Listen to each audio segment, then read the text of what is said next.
Assalamu alaikum everyone, welcome back to my YouTube channel. Hopefully you all are doing well. Today I will discuss the review of mom folic tablet. Mom folic tablet को किस तरह से इस्तेमाल किया जाता है, क्या इसके बेनिफिट्स हैं, क्या इसके साइड इफ़ेक्ट्स हो सकते हैं, each and everything I will discuss with you. So अगर आप मेरे चैनल पर न्यू हैं तो मेरे चैनल को सब्सक्राइब कर लें और बेल आइकन का बटन प्रेस कर लीजिएगा ताकि मेरी आने वाली तमाम वीडियोस के नोटिफिकेशन आपको मिलते रहें। तो बात करते हैं मॉम फॉलिक टैबलेट की। तो इसमें जो हमारे पास एक्टिव इंग्रेडिएंट यूज़ किया गया है वो हमारे पास है एल-मेथाइल फोलेट। इसको हम लोग फीमेल्स में इस्तेमाल करते हैं। ये बहुत ही इफ़ेक्टिव टैबलेट है अगर जिन फीमेल्स को विटामिन B12 की डेफिशिएंसी है, इसके अलावा फोलिक एसिड की डेफिशिएंसी है, उनमें भी इसका इस्तेमाल किया जाता है।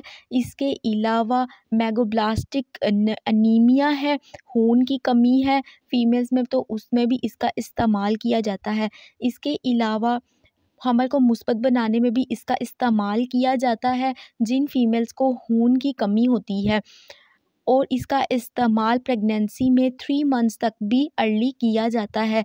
जिन फीमेल्स में फोलिक एसिड की कमी होती है उन बच्चों में मोस्टली जो है कॉन्जेनिटल प्रॉब्लम्स देखने को मिली हैं, लाइक स्पाइना बाइफिडा हो सकता है, इंसेफेलोपैथी हो सकती है, मुख्तलिफ़ किस्म की कॉन्जेनिटल जो है प्रॉब्लम्स आ सकती हैं अगर फोलिक एसिड की खून की कमी होगी फ़ीमेल के अंदर।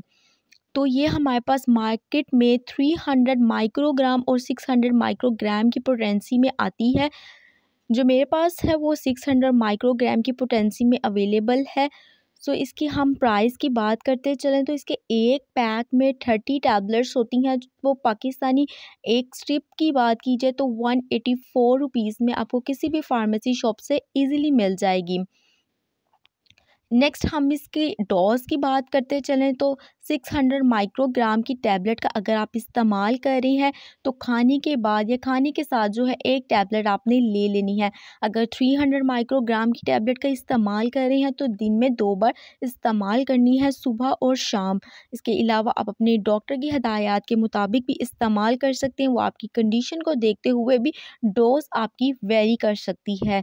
नेक्स्ट हम इसके साइड इफ़ेक्ट्स की बात करें तो स्टमक अपसेट हो सकता है, लाइक नोज़िया, वॉमिटिंग, डायरिया। इसके अलावा ड्राई माउथ हो सकता है और भूख का कम लगना भी हो सकता है इसके साइड इफ़ेक्ट्स में। उम्मीद करती हूँ कि ये मेरी वीडियो आपके लिए बहुत इन्फॉर्मेटिव रही होगी। If you guys like this video so don't forget to subscribe my YouTube channel and also share with your friends. मिलते हैं आपसे नेक्स्ट वीडियो में, तब तक अपना बहुत ख्याल रखें। अल्लाह हाफ़िज़।